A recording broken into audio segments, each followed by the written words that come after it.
որոշվեց, որ չպետք է կիրառվի։ Կներեք, Էլիզոս, մի րոպե, մի վայրկյան խնդրում եմ, պարոն Առաքելյան, ես մի րոպե, մի վայրկյան խնդրում եմ, եթե պատասխանում եք, ասեք այս է, մենք դատանում չենք քրեական դատավարություն ու քրեական օրենսգրքով հաստատ դուք շատ ավելի լավ եք տիրապետում։ Ես երկու դրվագ ասեմ, որ կուսակցությունը որպես իր վարչապետի թեկնածու հռչակել է մի անձի, ով չի համապատասխանում ընտրական օրենսգրքով սահմանված պատգամավորի թեկնածուին առաջադրվող նստակեցության և քաղաքացիության ցենզերին և ով անգամ ընդգրկված չէ ուրեմն ընտրական ցուցակում որպես պատգամավորի թեկնածու։ Հաջորդ դրվագը նա է, որ ուրեմն կուսակցությունների դաշինքի առաջին համարը հանդիսացող անձի կողմից հրապարակայնորեն ու Հայաստանի Հանրապետության բարձրագույն ղեկավարության որոշ անդամների կողմից հրապարակված տեղեկությունների համաձայն, որոնք տեղ են գտել նաև մամուլում, նաև հանդիսանում է այլ երկրի քաղաքացի և ուրեմն ըստ էության այդ փաստի առթիվ հարուցվել է քրեական վարույթ և նրան մեղսագրվում է ենթադրյալ քրեորեն պատժելի արարք, այն է կեղծ փաստաթղթեր ներկայացնելը կենտրոնական ընտրական հանձնաժողով։ Այս երկու դրվագները առնվազն։ Հարգելի պարոն Առաքելյան, տեսեք, կենտրոնական ընտրական հանձնաժողովի ներկայացված փաստաթղթերը կեղծ չեն։ Սա ուղղակի արձանագրում, ոչ ձեր ներկայացրած քաղաքական ուժի ներկայացրած փաստաթղթերը, ոչ մյուս կողմի ներկայացրած։ Այսինքն դուք բոլորդ ներկայացրել եք ձեր օրինական փաստաթղթերը, այդ թվում այդ ձեր կողմից բարձրացած խնդիրը ըստ էության կենտրոնական ընտրական հանձնաժողովը գրանցել է թեկնածուին, որովհետև կա համապատասխան տեղեկանքը, որը տրված է լիազոր մարմնի կողմից։ Այլ բան է, որ հետագայում սա ես նաև մեզ հետևող քաղաքացիների համար եմ նաև բարձրանում։ Այլ բան է, որ հետագայում կարող է ինչ-որ բարձր չգիտեմ եւ այլ, դա այլ հարց է ու այս վարույթից դուրս։ Այսինքն չկա կենտրոնական ընտրական հանձնաժողովի տրամադրության տակ գտնվող այս պահին ապացուցված կեղծ փաստաթուղթ։ Առավել ևս լիազոր մարմնի կողմից տրված բոլոր փաստաթղթերը իրենք կեղծված չեն եւ կարող եք այդ հարցը ուղղել նաեւ լիազոր մարմնի։ Սա ուղղակի արձանագրման համար։ Եվ ըստ ձեզ, քանի որ դուք ասացիք, որ օրինակ եթե որևէ քաղաքական ուժ, չգիտեմ, ցանկանա, չգիտեմ, իր վարչապետի թեկնածու աշխարհի ում մտքերով կանցնի հայտարարի, արդյոք հայտարարի, որ իմ հաղթանակի դեպքում այսինչն է լինելու Հայաստանի Հանրապետության վարչապետ։ Այսինքն դա ըստ ձեզ հիմք է, որպեսզի մենք կենտրոնական ընտրական հանձնաժողովը գնահատի, որ տվյալ քաղաքական ուժը անվավեր, այս դեպքում անվավերության հիմքներ, դա հարգելի նախագահ։ Այսինքն, որ փաստաթղթերը գնահատի, որպես փաստաթղթերը կեղծված։ Տեսեք, բոլոր քաղաքական ուժերը մասնակցում են ընտրական գործընթացին հասնելու համար քաղաքական իշխանության, ճիշտ է։ Եվ ըստ էության իրենց քարոզչությունը կառուցում են այն հիմքով, թե նաև ում են տեսնում երկրի ղեկավար, այսինքն ոչ թե գնում են մանիպուլացման ճանապարհով, որ գիտեք, այսինքն առավել ցանկալի մի անձի քարոզենք որպես մեր երկրի ղեկավար, որը որ ավելի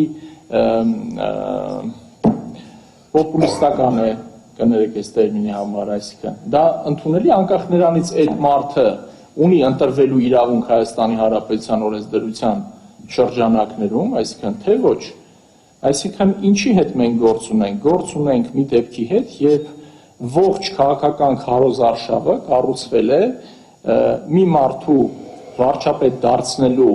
լոզունգով, որը նման հնարավորություն եւ իրավունք չունի եւ չի կարող ունենալ Հայաստանի Հանրապետության գործող սահմանադրությամբ եւ ընտրական օրենսգրքով։ Այստեղ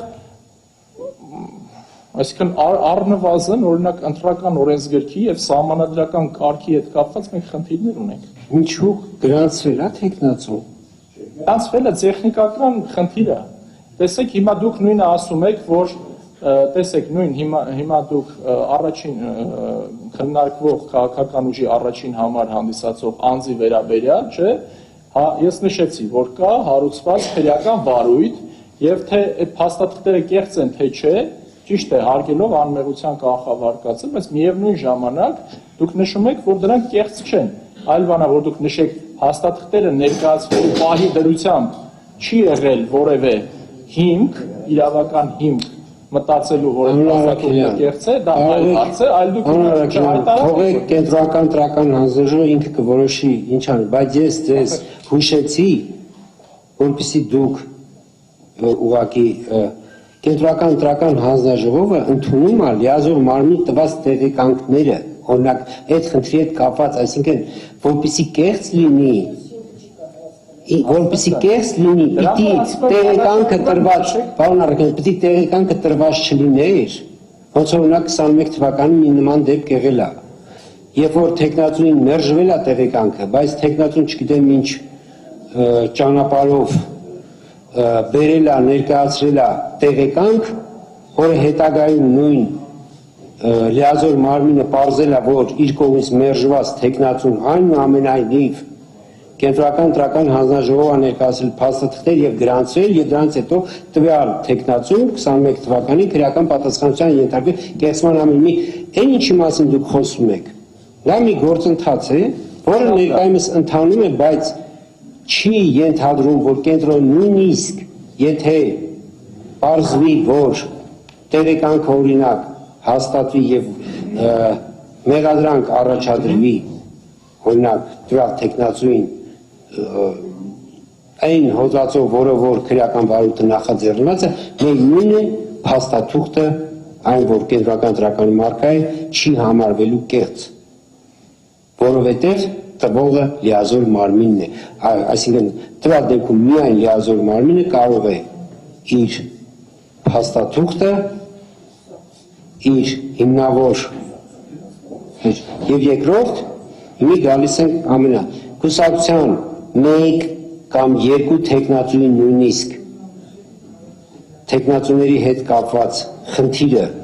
ինչպես կարող է արտացոլվել ընդհանուր դաշինքի տվյալ դեպքում արդեն ընդհանուր դաշինք է ներողությունների որ ընդհատում եմ այստեղ ես կարծում եմ մեր տարակարծությունը բացառապես պայմանավորված է ընտրական օրենսգրքի նորմերի կիրառման ինստիտուցիոնալ մոտեցումներով ու մոտեցումների տարբերությամբ։ Օրինակ ես գտնում եմ, որ եթե գրանցման համար հիմք հանդիսացած փաստաթուղթը ճանաչվում է կեղծ կամ այսինքն շինծու, չգիտեմ, այդ պարագայում դա պետք է հիմք հանդիսանա գրանցումը ոչ իրավաչափ ճանաչելու, ասել է թե անվավեր ճանաչելու։ Այլ ոչ թե, այսինքն եթե հետագայում կեղծ է ճանաչում, բայց գրանցումը կատարվել է, այսինքն մարդն էլ ընտրվել է, մանդատ է ստացել, մտել է պարլամենտ, ինչ ենք անում։ Մասել այդ դեպքում ընտրական իրավունքը կորցվում է եւ մանդատել միանգամից առողջի չէ դառ։ Պատկերացրեք, որ այդպես է լինում։ Երբ որ նման բան է տեղում, անձը ուղղակի տվյալ անձը կորցնում է ընտրական իրավունքը։ Տիկին Մովսյանից։ Ես ուղղակի ուզում եմ մի դիտարկում անել, որ հարգելի դիմող կողմ կենտրոնական ընտրական հանձնաժողովը չի կարող տենց ներքին համոզմունքով կամ ինչ-որ բաներով կան հստակ կարգավորումներ եւ իրավասությունների շրջանակներ, որին պետքա հետևի, մասնավորապես ընտրական օրենսգրքի 84-րդ հոդվածի 2-րդ մասով սահմանված